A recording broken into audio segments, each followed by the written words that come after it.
Welcome to The Explainer. So today, we're digging into something pretty fascinating. What really drives people to dedicate so much of their time to community service? We got to look at a transcript from a local volunteer group's meeting, and honestly, what it reveals about the human spirit is not what you'd expect. It turns out the motivation isn't just about helping others. It's about healing yourself. You know, when you picture a meeting like this, you're probably thinking about logistics, calendars, budgets, that kind of thing. And yeah, sure, that's part of it. But what we found in this transcript is that just beneath that surface, there's this incredibly powerful current of personal transformation going on. All right, so first, let's just look at the what. This is not a group that just sits around and talks about helping. No, they are a complete whirlwind of activity, constantly out there doing the work. I mean, just take a look at the scope of what they're doing.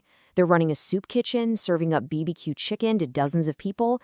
They're organizing a toy drive for 500 kids, and they're juggling multiple fundraisers and food drives on top of that. Their hands are in pretty much everything.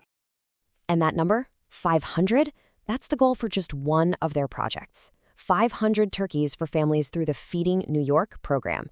This is not some small-time bake sale. We're talking about a massive operation with a huge real-world impact. But hey, to pull off this level of service, you definitely need more than just good intentions. You need a well-oiled machine. So let's get into the how, the actual mechanics behind all their giving. Their calendar is basically a masterclass in planning. You can see how each event is so strategically placed. They use a fall festival on October 25th to get the word out about a Dine and Donate fundraiser just 5 days later. Then, a food drive in mid-November, all of it leading up to the massive turkey pickup on November 25th. It's smart. And that turkey drive alone is just a perfect example of this incredible coordination. It's so much more than just buying turkeys.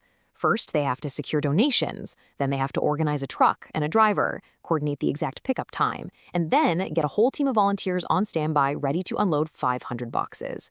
Which, by the way, they made sure were the right size this year so the turkeys wouldn't roll around like bowling balls. It's a seriously complex operation. But it's right here, in the middle of all this action and planning, that the entire meeting takes this fascinating turn. The focus suddenly shifts from the community they're serving to the inner lives of the members themselves. So amidst all the talk of dates and donations, a couple of the members started sharing a really personal story. They didn't propose a new project or anything like that, but what they shared implicitly asked this really profound question. What is really driving us to do all this? One member just said it so plainly. We have a problem with the thinking and the way that we're walking through life. This wasn't about a problem out there that needed fixing. It was about a problem in here. And this is exactly where the story pivots from public service to personal transformation. They bravely shared that they had started a 12-step program. But here's the thing, it wasn't for alcohol or drugs. It was for what they called a problem with the thinking. They explained that because of trauma in their childhood, they were wired to feel like they had to control every single person, situation, and outcome just to feel safe. So for them, the solution wasn't about stopping a behavior, like drinking. It was about totally unwiring that deep-seated need for control and starting an entirely new way of being in the world. And the transformation they described, it was just profound. The before was this state of constant, exhausting need to be the hero, to mentally rehearse every possible outcome of every situation. And the after? It's a state of peace that comes from just letting go, being present, and accepting people for who they are. You can just feel the relief that came with this shift in this one quote. A member described it as the freedom to experience something just once instead of 76 times. Once in reality and 75 times in his head rehearsing it. Can you imagine the mental energy that frees up? The feeling was described as taking off a 1,000-pound backpack. That weight of feeling responsible for the world, for every outcome, for everyone else's happiness, it was finally lifted. Just this profound sense of peace and freedom. Okay, so how does this all circle back to the soup kitchens and the turkey drives? This is the critical link. This is where the group's external work and the members' internal journeys totally merge. They started to see their community work completely differently. It wasn't just charity anymore.